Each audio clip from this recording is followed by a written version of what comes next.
Assim a gente pensa, assim a gente pensa. Não existe obediência cega, não existe fidelidade absoluta a nenhum ser humano.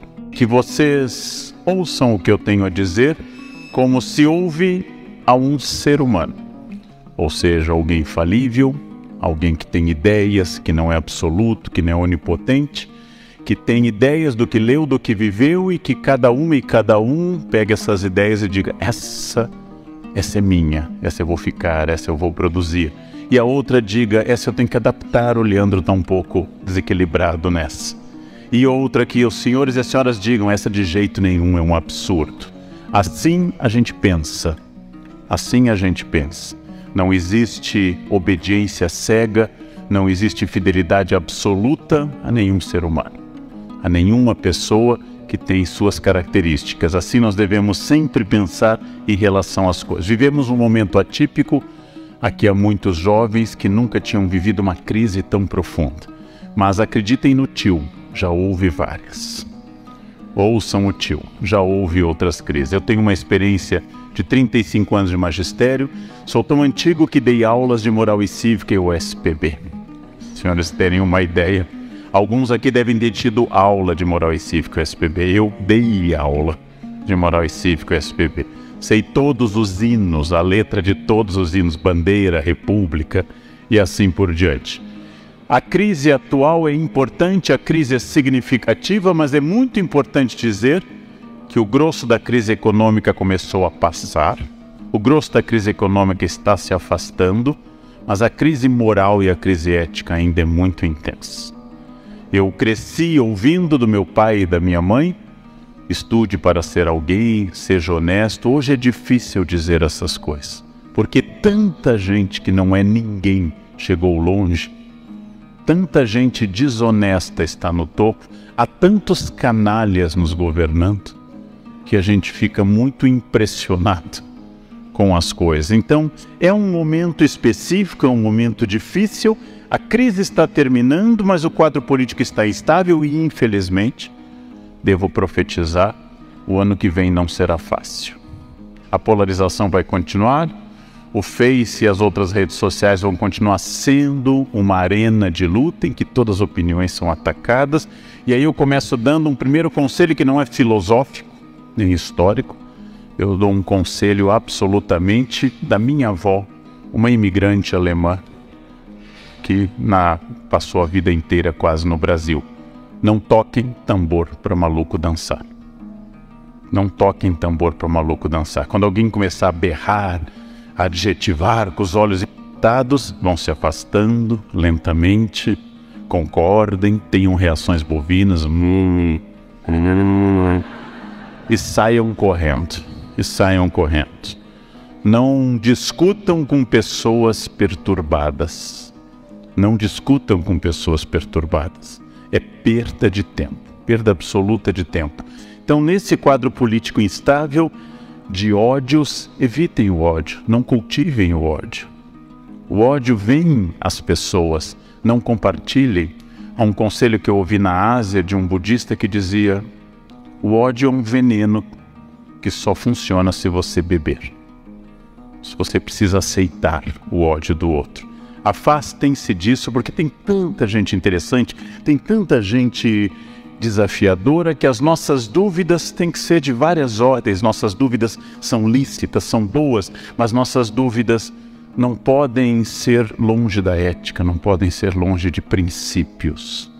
E como eu digo aos jovens professores que eu formo na Unicamp, um conselho que eu escrevi no livro Conversa com um Jovem Professor: é muito importante que em uma sala de aula exista ao menos um adulto. É bom que esse adulto seja o professor. É muito importante que num ambiente, por mais que tenha gente brigando, destruindo e gritando, que eu redobre a minha capacidade de ser pacífico. Esse é o primeiro ponto no momento que nós estamos vivendo. O mundo está em transformação. Essa transformação sempre ocorreu, mas ela se acelerou. Quando meu pai se formou em Direito em 59 na Universidade Federal de Porto Alegre, ele nunca mais fez outro curso de atualização. Ele nunca fez MBA, ele nunca foi em busca de outro curso, porque naquela época as pessoas se formavam e assim ficava. O tempo era um tempo repetitivo. Hoje isso não é mais verdade. Hoje, se você já está formado, tem necessidade de mais cursos, de mais atualização. Aquela época passou. A velocidade da transformação está tão grande, darei exemplos do que seria uma espécie de filosofia de um grego chamado Heráclito, que confiava e dizia que tudo era movimento, pantarrei em grego, tudo move, tudo se move, tudo se transforma, todas as coisas se transformam. Por exemplo, os celulares que as senhoras e os senhores têm nas mãos, eles são a síntese de toda a memória da humanidade. Todas as coisas que nós já produzimos como espécie humana estão lá. Todas as poesias, todas as obras de arte, todas as músicas estão ao nosso alcance. Isso é uma revolução. Isso é uma radicalização da Revolução de Gutenberg. Isso é a radicalização da imprensa. Nós capilarizamos, atomizamos o conhecimento. Quando eu era criança, os jovens não têm ideia disso. A professora mandava a gente pesquisar, a gente ia à Barça, Enciclopédia Barça, e copiava. Só tinha essa fonte. Nas famílias muito ricas havia Britânica, mas só tinha essa fonte. O conhecimento estava em bibliotecas. O conhecimento estava reservado em bibliotecas. Hoje, cada vez mais, ele está, para o bem e para o mal, atomizado. As escolas têm que ser revolucionadas. E elas ainda, digo isso como professor, elas ainda não notaram a revolução, que é ter uma memória em HD externa. Uma memória externa a nós. Essa transformação também atinge um fato importante. A maior empresa de transporte urbanos do planeta não tem um único carro. Ela é um aplicativo na nuvem. E se você não sabe o que é nuvem, você tem diploma de datilografia. Isso é uma característica. Você não sabe o que é nuvem, pensa em nuvem e acha que é um fenômeno meteorológico, você tem diploma de datilografia e fez o SPB na escola. Mais uma mudança importante para a gente registrar: a maior empresa de hospedagem do planeta, Airbnb, não tem um único hotel. Ela é um algoritmo de hospedagem, ela é um programa da nuvem também. Ou seja, essa é uma mudança enorme. Claro que já no século XVI, Camões nos disse: mudam-se os tempos, mudam-se as vontades. Mas hoje essa mudança não é mais de uma geração para outra. Não é mais de uma geração para outra, ela é uma mudança imediata. Uma pessoa de 15 anos já não pertence mais à geração tecnológica de alguém de 25. Ora, tudo isso, claro que assusta mais quem nasceu antes, e eu vou lembrar que nós temos 3 grandes etapas de valor na história humana. A primeira etapa, que nos dominou desde a pré-história, foi a força física. Era o guerreiro mais forte que dominava a tribo, que tinha valor como líder. Essa força física foi substituída pela força do capital. Quem é mais rico manda na sociedade. Não preciso mais ser o mais forte, basta ter mais dinheiro. Chegou a hora do velhinho gostoso e rico. Não precisa mais ser o mais forte. Eu posso ser o Neymar e serei lindo, desde que o dinheiro e a fama me acompanhem. Esse é um novo critério. É claro que força física ainda conta, é claro que dinheiro é fundamental, mas nós temos uma terceira etapa, e essa pouca gente se deu conta. Hoje o que manda no mundo é a inteligência e não a força física. E apesar do capital ser fundamental, o capital hoje deriva da inteligência e não da produção. Não é mais o dono da usina siderúrgica, não é mais o montador de automóveis que é o milionário, mas é o fundador do Facebook, de um programa. É o fundador do Google e assim por diante. São essas pessoas que hoje são responsáveis pela maior circulação de capital no mundo. Não tem mais sentido a memória, como me educaram. Quando eu era criança, decorávamos que o Brasil tinha 8.511.965 quilômetros quadrados. Nossas professoras, eu fiz um colégio interiorano, católico alemão no Rio Grande do Sul, ficavam felizes que nós soubéssemos que o Novo Testamento tinha 27 livros, 4 evangelhos, 1 Atos dos Apóstolos, 14 cartas de Paulo, um conjunto de cartas católicas e um Apocalipse. E aí nós tínhamos uma fé sólida, porque nós tínhamos memória. E essa memória, ela é importante. A memória é uma coisa importante, porém, o que hoje determina não é a memória, a primeira instância da inteligência, mas o que eu crio a partir da memória, que é a inteligência.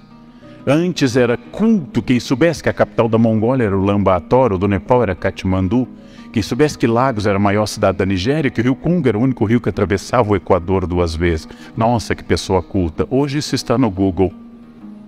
Isso está no Google, você não precisa mais decorar isso.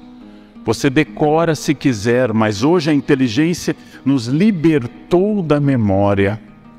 E isso é fundamental. Memória entendida na filosofia clássica como uma das instâncias da alma para Aristóteles. Memória entendida como um dom do Espírito Santo. Memória entendida como uma série de valores, mas hoje apenas o primeiro passo para a criação, para a inteligência. Para aquilo que você pode fazer como iniciativa e criatividade. E isso é muito importante, porque isso vai revolucionar a maneira de eu ensinar crianças e jovens. Ou seja, não mais para repetição, não mais para o padrão, mas para a criação. Se eu quiser que eles sejam cada vez mais pessoas que possam se adaptar à mudança. E é difícil. E por que é difícil eu me adaptar à mudança? Porque o primeiro limite é aquilo que eu, mais velho, valorizo, que é a tradição. Ora, por que o cérebro humano valoriza a tradição? Porque o cérebro humano é uma máquina eficaz, que gosta de economizar energia. E a economia dessa energia é fundamental porque ela significa que o cérebro não quer fazer ações desnecessárias. O cérebro é uma máquina eficaz. Sempre foi assim. Assim foi desde o começo. Ora, era muito interessante quando eu questionava, eu fiz música também, uma professora que nos dava, por exemplo, canto gregoriano, uma velha senhora, uma freira alemã, que dizia, você tem que aprender o modo frígio, você tem que aprender o modo dórico, você tem que aprender a ler em clave de dó. E a gente, mas por que, irmã Luísa? Porque quando vocês ensinarem, vocês saberão.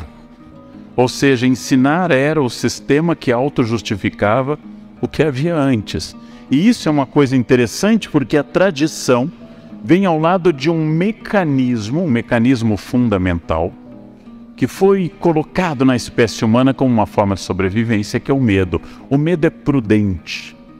O medo pode ser uma virtude que impede, segundo Aristóteles, o exagero, ou seja, impede a temeridade, já que o equilíbrio é uma virtude aristotélica.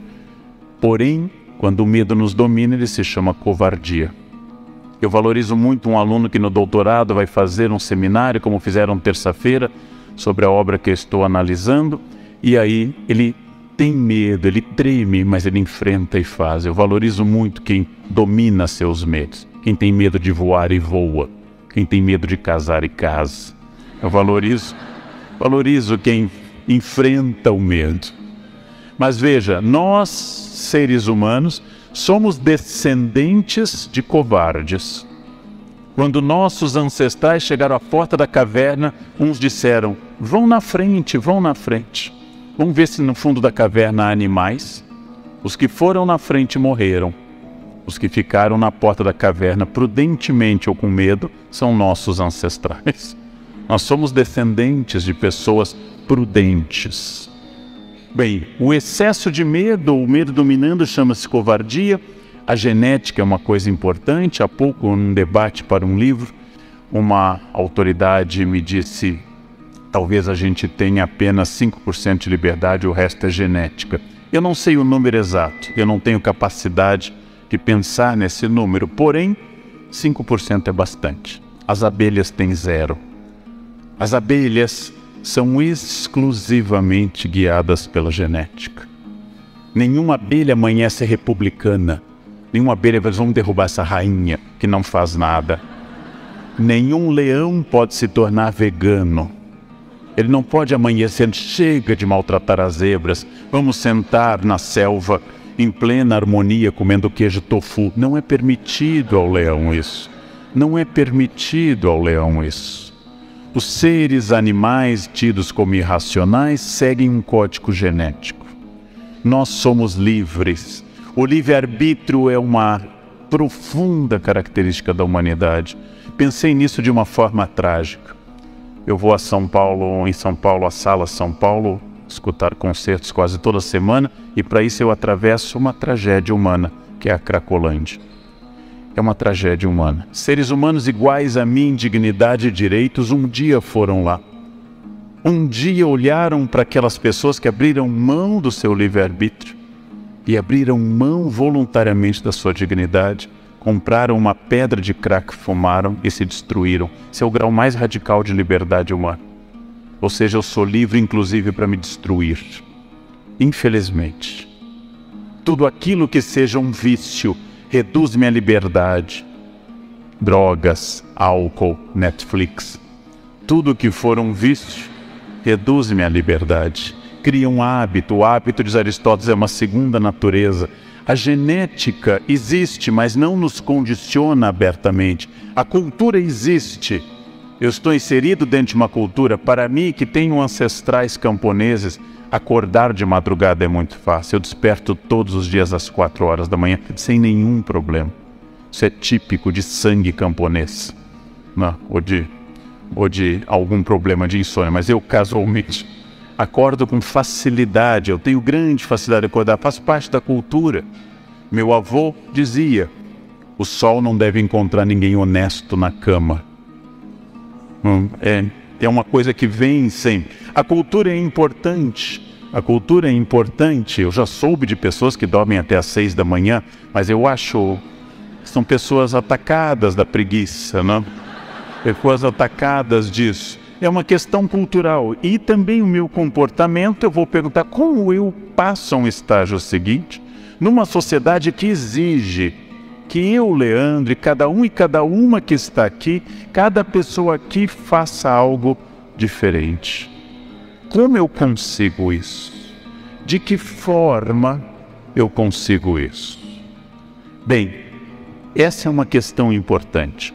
Lendo neurocientistas, eu fui iluminado por um conhecimento que até então eu não tinha, e lendo grandes autores neurocientistas como o professor Antônio Damasio, português, Suzana Herculano Holtzel, brasileira, eles foram indicando que os neurônios, quando produzem um hábito, como, por exemplo, acordar às 4 da manhã, ou comer algo, ou dizer uma saudação ritual, não apenas um neurônio encosta no outro com impulso elétrico, como sabemos, mas cria uma ligação biológica. Dessa forma, o neurônio acaba ficando ligado ao outro através do hábito, e toda vez que eu repito aquele hábito, é muito bom para o meu corpo. Ele vai gastar menos energia. A vida tomada de hábitos, a vida tomada de repetições sistemáticas, é uma vida profundamente econômica de energia. Ora, por que eu, Leandro, gosto de pinhão? Pinhão não tem gosto de nada, tem gosto do sal que eu coloco na água. Porque eu, Leandro, na infância comia pinhão, e pinhão associa ao inverno, a fogão a lenha e ao gosto do inverno e da infância. Por que eu gosto das músicas da minha infância, a parte da minha formação em música clássica? Por que eu gosto de Legião Urbana? Porque eu considero Legião Urbana melhor que Wesley Safadão. Eu, Leandro. Mas lembro que meu pai considerava Lupicínio Rodrigues superior a Renato Russo. E provavelmente meu avô consideraria Zequinha de Abreu ou Chiquinha Gonzaga superiores a Lupicínio. Porque nós gostamos daquilo que nos remete à zona de segurança. Nós gostamos daquilo que nos remete ao que o neurônio já fez. É profundamente confortante para o corpo o hábito. Quem acorda sempre na mesma hora, quem deita sempre na mesma hora, quem come sempre na mesma hora, quem come mais ou menos as mesmas coisas, quem faz mais ou menos as mesmas coisas, produz sobre o corpo e sobre o cérebro um efeito bastante profundo de método, de ordem. E o neurônio gosta disso. e nós nos inserimos nessa ordem. Ora, essa ordem não é boa nem ruim, apenas ela é uma ordem. E ela é absolutamente biológica e produz a zona de conforto. O mundo da minha avó e da avó dos senhores tinha forma. Talvez o mundo das mães talvez ainda tivesse forma. O mundo de hoje não tem forma.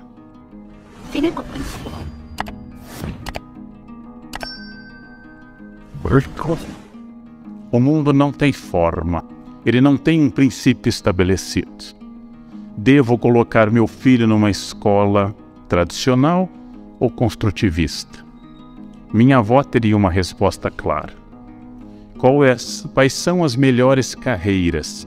Qual é a melhor maneira de fazer um casamento? As respostas eram muito claras, elas não são mais.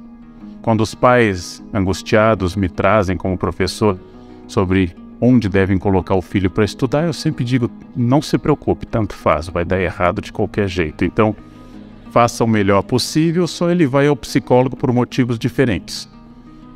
Quem teve pais que interferem demais vai por um motivo, quem teve pai que não interfere vai por outro motivo. Mas eles irão ao psicólogo de qualquer jeito.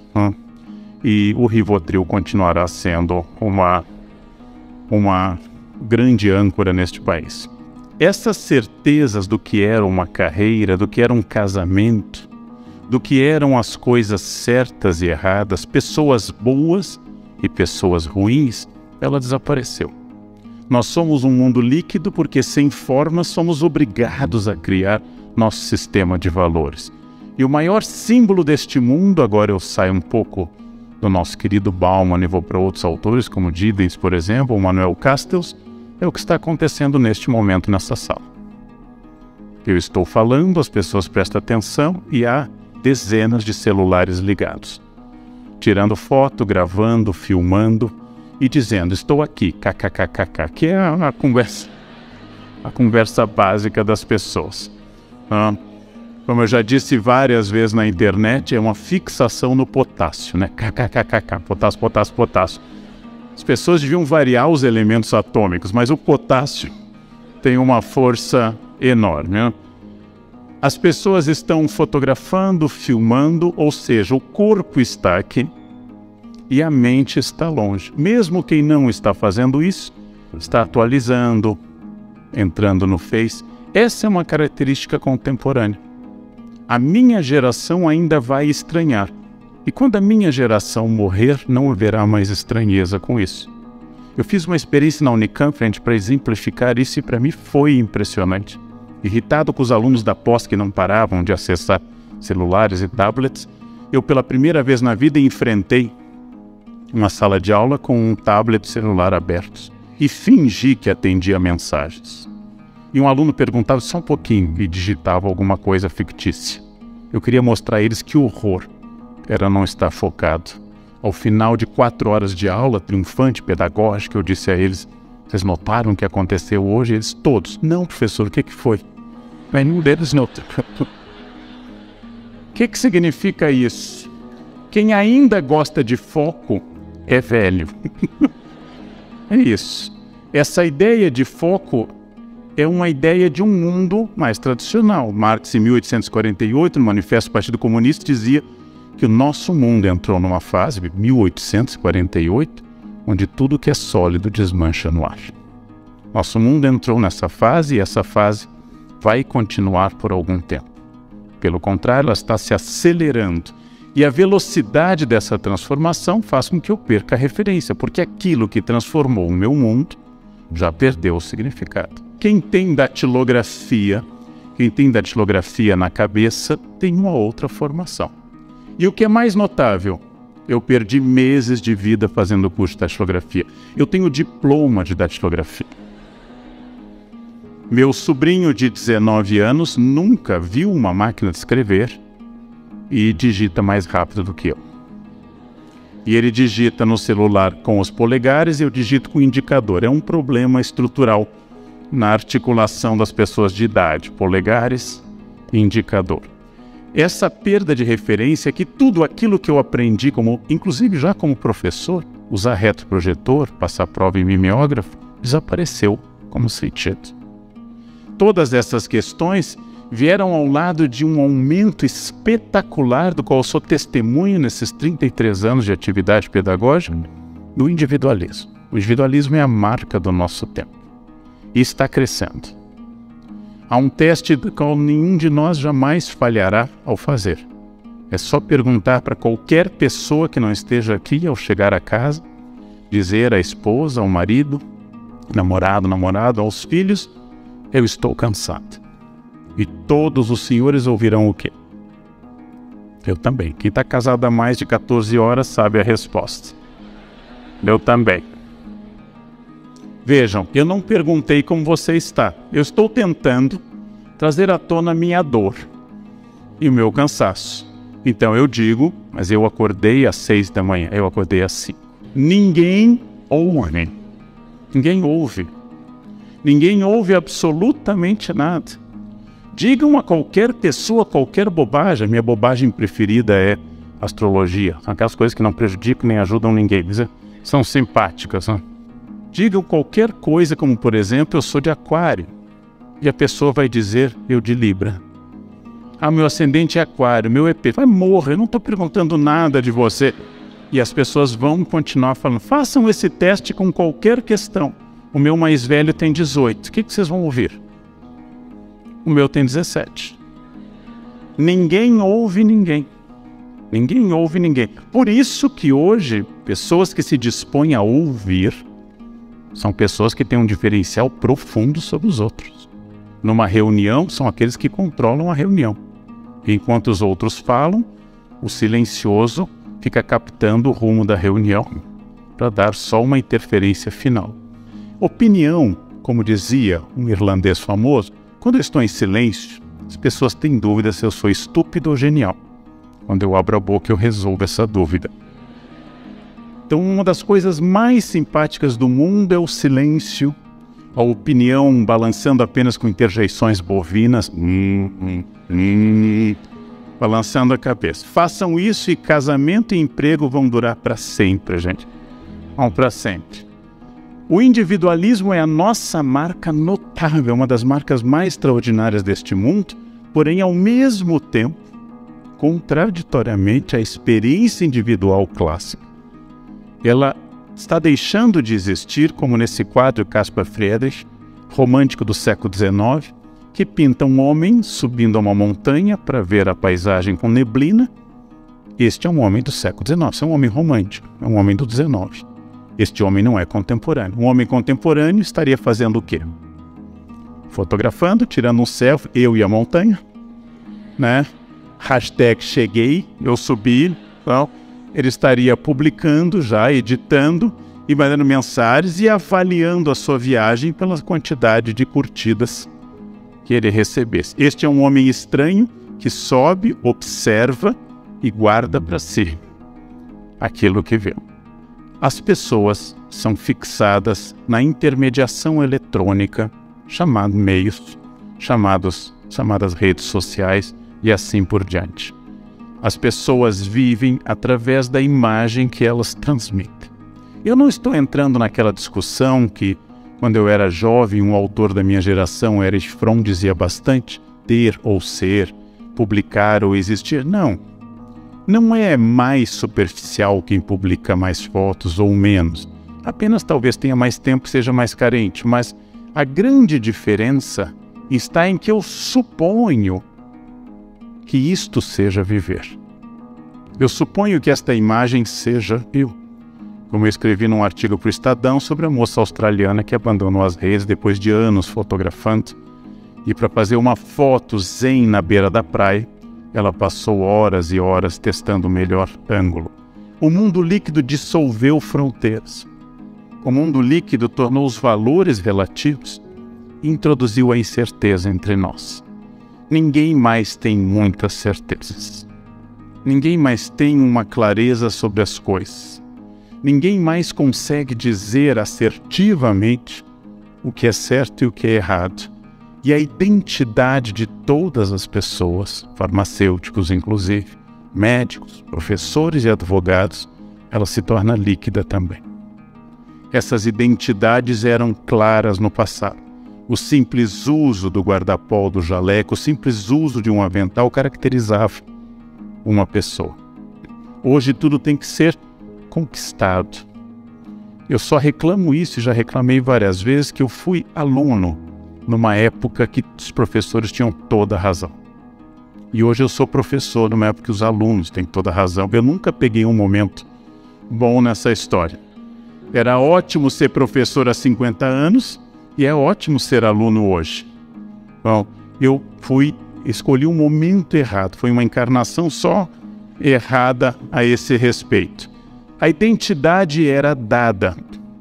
Como o meu clínico geral comenta, e eu lembro disso, há alguns anos levava-se o exame clínico fechado para o médico. Não era possível abri-lo. Hoje ele chega ao médico analisado pelo Dr. Google. Você chega lá e diz, doutor, eu estou com HDL. Aí o meu médico, o Dr. Jairo Idal, diz, e o que você recomenda nestes casos? Né? Porque as pessoas começaram, inclusive, a ler bula, extraordinário. Eles começaram eu já não posso mais, a presbiopia não permite, mas elas começaram a ler bula. A identidade é um problema. Identidade de tudo. De absolutamente tudo. Essa identidade tem apenas uma questão que não mudou, mas se intensificou e com a qual nós medimos hoje a capacidade de uma pessoa, que é seu poder de consumo. Não há nada mais depressivo do que não poder consumir.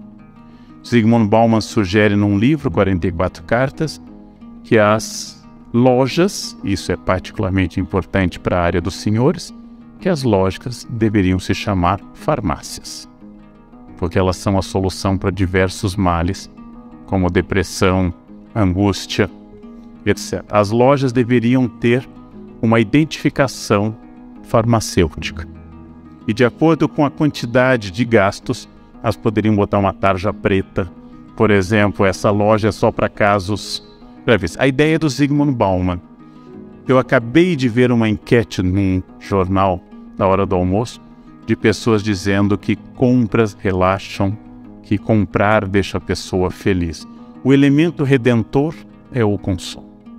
Hoje nós consumimos mais do que nunca, com problemas ecológicos, psicológicos e também financeiros. O Brasil é uma nação, por exemplo, profundamente endividada, especialmente em determinadas categorias sociais. E é muito importante pensar que quando eu chego a este ponto, eu passo a confundir o fim de um mundo com o fim do mundo. Todas as pessoas mais velhas estão achando que o mundo está acabando, porque elas não se adaptam mais a isso. Qual é o mundo que eu quero? Qual é a família que eu quero? Eu não posso mudar o mundo, mas eu posso mudar o meu mundo. E isto fará um mundo mais ético. A ideia de que o mal seja externo é uma fantasia. Lembrem que quando os aviões, em função do 11 de setembro de 2001, decidiram blindar com aço a porta dos pilotos para impedir que terroristas invadissem aquele espaço, como aconteceu tragicamente, eles fizeram isso e isso provocou que um alemão depressivo jogasse, porque não dá para arrombar aquela porta. A ideia de que o mal seja externo é uma fantasia romântica. O mal habita em todos nós. Todos temos potencial para tudo e depende de uma série de circunstâncias. A ética trata de como eu trato essa natureza humana, no qual todos temos potencial muito grande. Não me refiro a esquizofrênicos. Não me refiro a pessoas que têm uma perturbação estrutural mental e que, segundo me disse um amigo psiquiatra, de fato veem coisas. Não é que eles têm a sensação de ter visto. O cérebro manda a imagem da visão e do som. Essas pessoas sofrem de um mal, são uma exceção. Estou falando dos homens comuns. A marca que perturba a relação ética é exatamente que querer fazer algo tornou-se sinônimo de poder fazer algo. Porque as pessoas agora têm como regra ética a distinção apenas do seu poder. Então aqueles que podem mais, fazem mais. E os que fazem menos, fazem menos. Eu posso criticar alguém que se preocupa muito com a boa forma, Olha, aquele cara só faz exercício, tem abdômenes definidos, ele é obcecado. Posso, se eu também tiver. Se eu não tiver, eu devo me calar. Eu posso dizer que dinheiro não traz a felicidade, se eu for o Bill Gates ou Steve Jobs. Porque eu não sei se dinheiro traz a felicidade. Bom, não. Então, quando eu tenho uma informação, eu posso criticar o outro. Você estuda demais, essa é a sua obsessão com o estudo. Se eu estudo tanto quanto, eu posso dizer isso. Se não, é muito curioso que isto não é uma crítica moral, mas é uma questão chamada inveja, que é a tristeza pela felicidade alheia.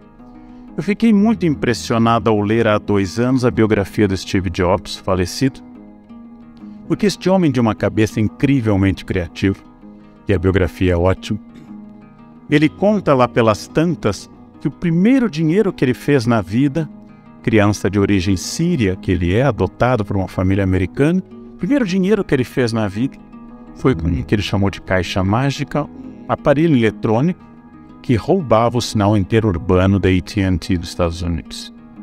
Ele vendia esse aparelho que você, acoplando ao telefone, tornava local uma ligação interurbana. Um telefone fixo. Os jovens não sabem o que é telefone fixo. Anotem, depois o tio explica. Era um aparelho que ficava na mesa e a gente discava. Vão anotando essas palavras, depois o tio mostra com a ajuda da internet, tá? A gente discava aquilo, não? E às vezes a linha dava ocupada. Isso. Bem, eu não estou fazendo um julgamento moral de um homem muito mais importante do que eu. Eu estou fazendo um julgamento moral do orgulho que ele sente por isso.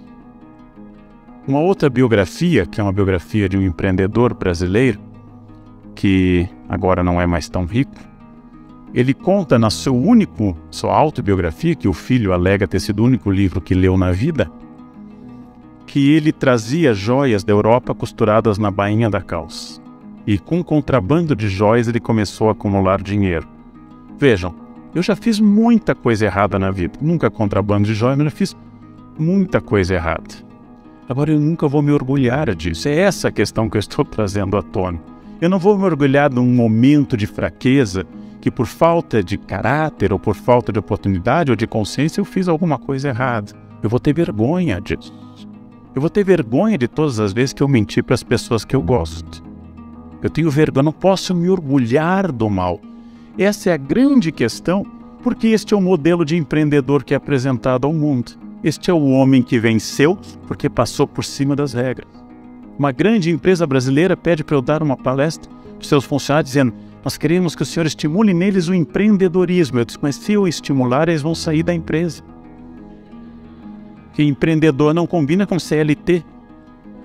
Vocês estão confundindo estimular a atividade, a criatividade ou a dedicação, a identidade corporativa, com o empreendedorismo. O empreendedor, por natureza, é alguém que quebra as regras. E como é que eu vou querer um empreendedor na empresa? Alguém criativo? Se a primeira coisa que eu vou medir na entrevista é se ele está vestido de acordo com todo mundo. Ou seja, se o homem está de terno escuro, se a mulher está de tailleur com poucas joias. Se eu quero que ele tenha uniforme, como é que eu quero um empreendedor?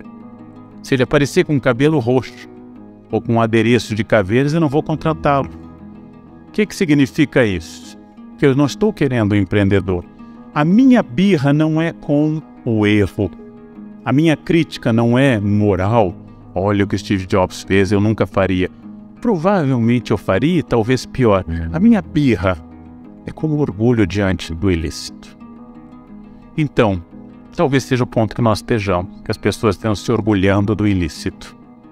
E isto dificulta, inclusive, a nosso diálogo. Sem ética não há diálogo. Quando não há mais ética, não é mais possível a vida em conjunto. Eu posso negociar, por exemplo, dentro da relação de um casal, praticamente tudo. Eu posso dizer que você foi violenta, você foi violento na fala, ou que você foi injusto, que você foi agressivo. Mas são possibilidades de diálogo. Enquanto há diálogo, existe chance para o casamento, para a amizade, para as relações. Quando há agressão física, isso se interrompe.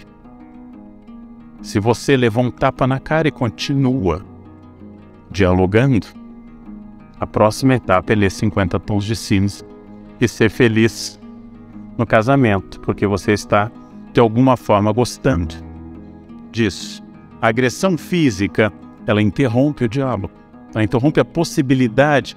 A ética estabelece limites, e um desses limites importantes é o limite exatamente da questão física. Bem, Sartre disse na sua peça Entre Quatro Paredes que o inferno são os outros, porque o outro nos obriga permanentemente a pensar valores e assim por diante.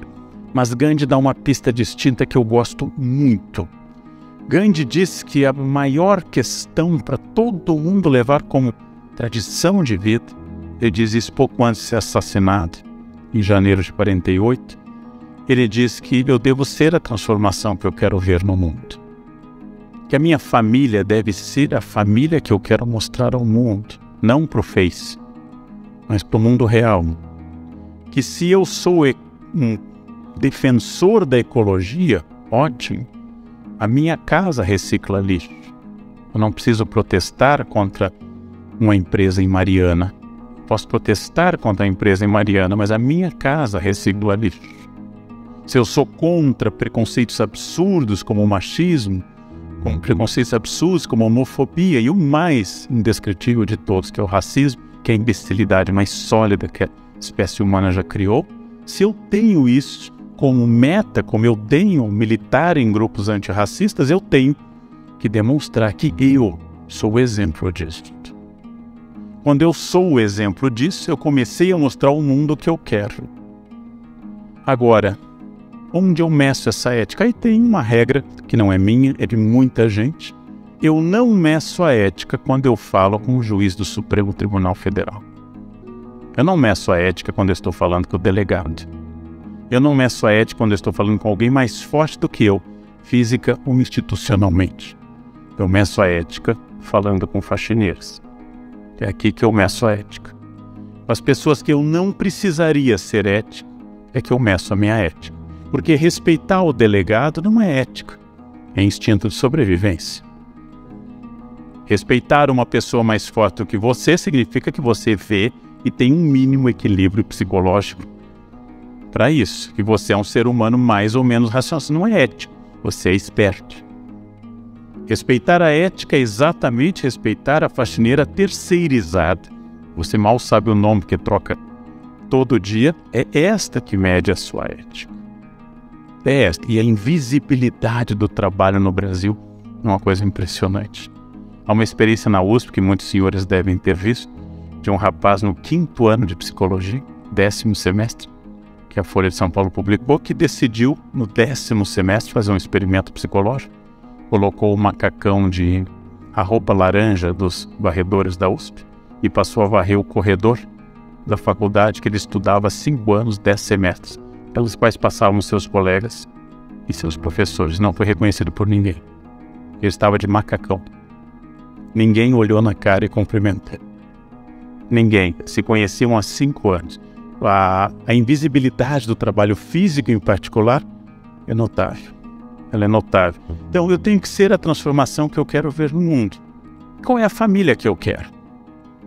Qual é a farmácia que eu quero? Qual é o mundo que eu quero? Eu não posso mudar o mundo, mas eu posso mudar o meu mundo. E isto já é muito, a maioria das pessoas não faz nem isso. E isto fará um mundo mais ético. E eu tenho insistido nisso em todos, eu volto a este tema em todo lugar, independente do enfoque que eu dou. A vida ética é uma vida mais fácil. A vida sem ética é uma vida difícil. Porque a pessoa sem ética tem que mentir e tem que ter uma excelente memória. Ela tem que ser perfeita nessa memória. A vida sem ética é muito trabalhosa. Eu posso roubar de uma empresa pública e posso me dar bem com isso.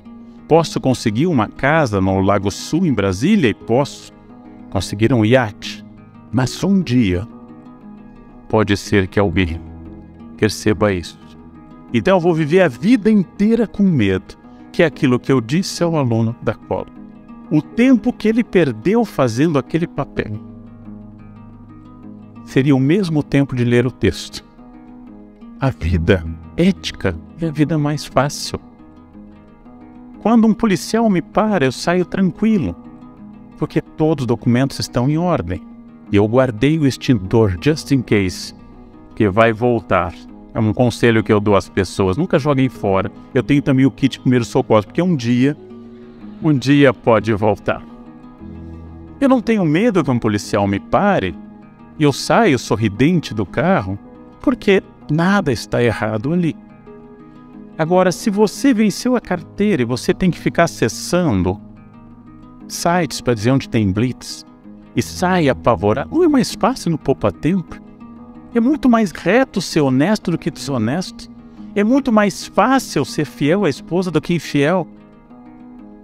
Agora, eu não gosto mais dela ou dele, não tem problema, isso acontece, é doloroso, mas acontece, separa.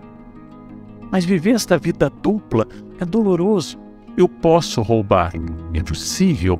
E posso obter, ao contrário do que diz a tradição, o crime compensa, e bastante. Porém, ele não compensa para sempre. Ele não compensa por muito tempo. Imaginando o que é você estar em casa e você ser preso pela Polícia Federal na frente dos seus filhos. A vergonha, a humilhação que deve ser. Você pode sair fazendo gestos de vitória, mas você está destruído. Você acaba de ser preso na frente dos seus filhos. Valeu a pena todo o poder e o dinheiro pela humilhação de uma família destruída? É isto. A vida ética não é melhor porque tem um Deus olhando apenas se eu for religioso? Pode. A vida é melhor porque ela é mais fácil, mais tranquila. É mais fácil não beber e dirigir depois sem medo de acidente, sem medo de polícia. É mais fácil não beber. Bem, a junção de uma tradição religiosa que é a moral, a reflexão de uma tradição racional que é a ética, junto com a formação psicológica que é o caráter, é aquilo que o Luc Ferry, num livro clássico, chama de a vida que vale a pena ser vivida. A vida válida, a vida que eu encerro alegremente, a vida que dá essa alegria. Mais do que nunca que o indivíduo tem que dizer, mesmo que a sociedade inteira diga outra coisa, quais são seus valores. E isto é uma decisão. Hoje de manhã alguém me perguntou se eu não ficava irritado com tantos elogios no Face. Eu disse, olha, o elogio significa que o eu daquela pessoa concordou comigo. A crítica significa que o eu daquela pessoa não concordou. E os dois continuam valorizando o seu eu. Eu tenho que estabelecer princípios para mim que não se abalem com o elogio ou com a crítica. Que observe as críticas se elas forem boas, mas que entenda que os valores são meus. Mas a minha percepção fechada sobre mim, que é a percepção líquida, acho que a maioria das pessoas tem uma dificuldade enorme em perceber essas coisas. Perceber o espaço do outro.